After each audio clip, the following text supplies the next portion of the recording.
अस्सलाम वालेकुम। MCQs 91 है हमारे पास। Average age of A and B is 30 years, that is of B and C is 32 years, and the average of C and A is 34 year, age of C is तो 36 बनती है। ये मैंने थोड़ा इसको एक्सप्लेन करने के लिए लिखा है।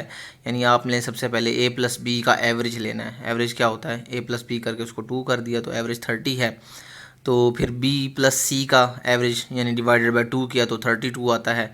तो c plus a divided by 2 किया, इसका एवरेज 34 आता है।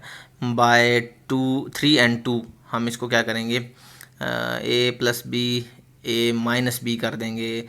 68 और 64 माइनस करेंगे तो ए माइनस बी का आंसर 4 आ जाएगा। क्वेश्चन नंबर 4 आया हमारे पास। तो हम क्या करते हैं, अब इसको रीअरेंज कर लेते हैं, किसी का भी आंसर लिख सकते हैं। A is equal to 32 in equation number 3। तो हमारे पास फिर नेक्स्ट है ए प्लस बी कितना बना, 60, बी प्लस सी 64 और सी प्लस ए 68 बना था। तो हम क्या करेंगे, 9/1 and 4, A plus B A minus B कर देंगे तो हमारे पास ए का आंसर आएगा 2a। 64 ए रहेगा, दो जाके उधर डिवाइड हो जाएगा तो 32 इसका आंसर आएगा। तो ए का आंसर 32 आया, जिसको हम किसी भी इक्वेशन में पुट करके हम सी का आंसर निकाल सकते हैं। तो हमने पुट किया इन 3, तो सी प्लस 32 तो हमारा 68, उसके बाद 32 को उधर ले जाएंगे तो आंसर हमारे पास 36 आता है इसका। कंप्लीट द सीक्वेंस 6 एंड 11, उसके बाद -27।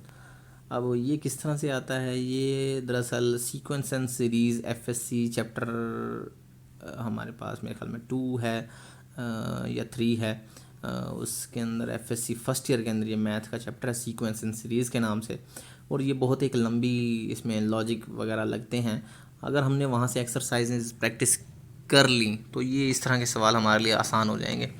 अच्छा, इसका जो सोल्यूशन है वो कुछ इस तरह से है कि A1 पहली जो टर्म है हमारे पास वो 6 है, और दूसरी टर्म जो हमारे पास है वो हम ऐड करते हैं। A1 + 5 को ऐड करने से हमारे पास बनती है वो कितनी है, हमारे पास 11। तो A2 + 7 करेंगे तो हमारे पास क्या बनेगा, 18 बनेगा। इसी तरह A4 अगर हम करेंगे तो हमारे पास क्या आएगा, 27 is equal to A3 + 9। Next term is obtained after adding odd numbers starting from 5.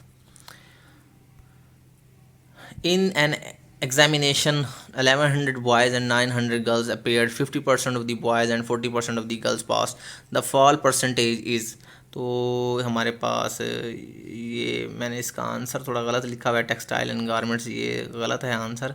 इसका आंसर आता है 54.5। ये थोड़े से मुझसे जब मैं इसको कंपोज कर रहा था तो उस वक्त गलती हुई है। तो इसका आंसर है 54.5% एंड में दिया हुआ है। तो नंबर ऑफ़ बॉयज़ हमारे पास कितने हैं, ये 1100 हैं। नंबर ऑफ़ गर्ल्स 900 हैं। तो टोटल जो इनका बनता है वो कितना बनता है, 2000 बनता है। फिर हमने पास्ट बॉय कितने हुए हैं, 50%, और पास्ट गर्ल्स 40% हुई हैं। अब हमने क्या करना है, अब हमने परसेंटेज निकालना है। यानी 50% ऑफ 1100 यानी 50%, 1100 का 50%। तो 50 डिवाइडेड बाय 100 मल्टीप्लाई बाय हम क्या करेंगे 1100, तो 2 सिफर सिफर से कैंसिल हो जाएंगे, यानी तो हमारे पास बचता है 550। उसके बाद हम करेंगे 40% ऑफ 900। तो इसी तरह 40 हम क्या करेंगे, 40 डिवाइडेड बाय 100, यहाँ मैंने सिर्फ 4 लिखा हुआ है, ये गलती हुई है। उसके बाद मल्टीप्लाई बाय 900, तो ये कैंसिल कर देंगे तो 360 आंसर आएगा इसका। इन दोनों को ऐड कर देंगे तो 910 आंसर आएगा। अब टोटल जो हमारे पास फेल हुए हैं ना बच्चे, वो हमारे पास हैं 1090। हमने क्या करना है, फेल की परसेंटेज निकालनी है, ना कि पास की परसेंटेज निकालनी है।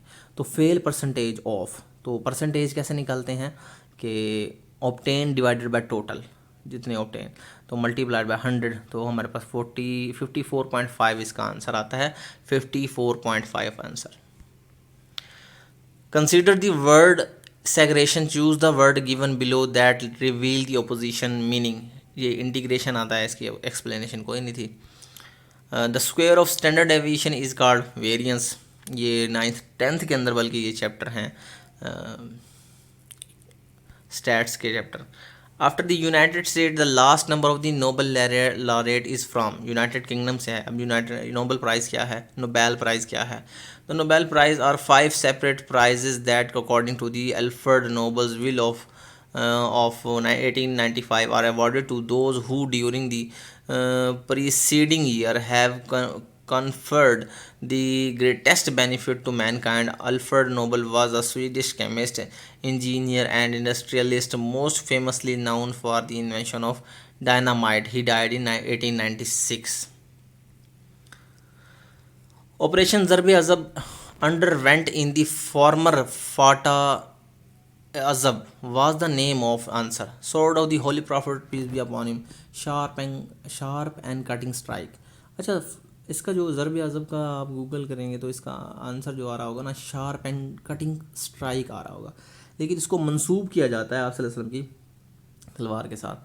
Was a joint military offensive conducted by the Pakistan Army Forces against various militant groups including the Tehreek-e-Taliban Pakistan (TTP), the Islamic Movement of Uzbekistan, the East Turkmenistan Islamic Movement, Lashkar-e-Jhangvi, Al-Qaeda, ये Jundallah, and the Haqqani Network.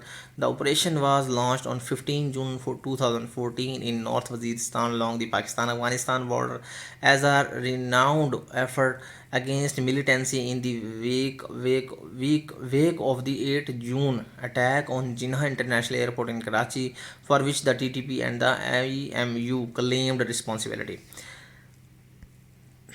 Study of life in outer space is known as exobiology. Which of the following studies the interaction among organisms and their environment ecology है? Wakhan corridor is located to the northeast of the Afghanistan. The Wakhan is located in the extreme northeast of the Afghanistan. It contains the headwaters of the AMU Daraya Oxus River and was an ancient corridor for travelers from the Trim Basin to Badakhshan. The geographic position of Wakhan between China, India, and Bactria allowed it to play a major role in the trade in the ancient world.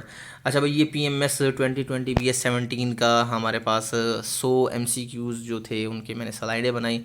MCQs clear हो गए हैं. इसमें अगर कोई गलती मुझसे हो गई हो पढ़ने में या स्लाइडों में तो उसको इग्नोर कर दीजिएगा, और कमेंट में आप मुझे बता सकते हैं कि मुझे मज़ीद किस तरह से मैं ख़ुद को इम्प्रूव कर सकता हूँ. ये एक थोड़ी सी कोशिश है मेरी तरफ से कि MCQs को इस तरीके से याद किया जा सकता है. और बस ठीक है. अल्लाह हाफिज़.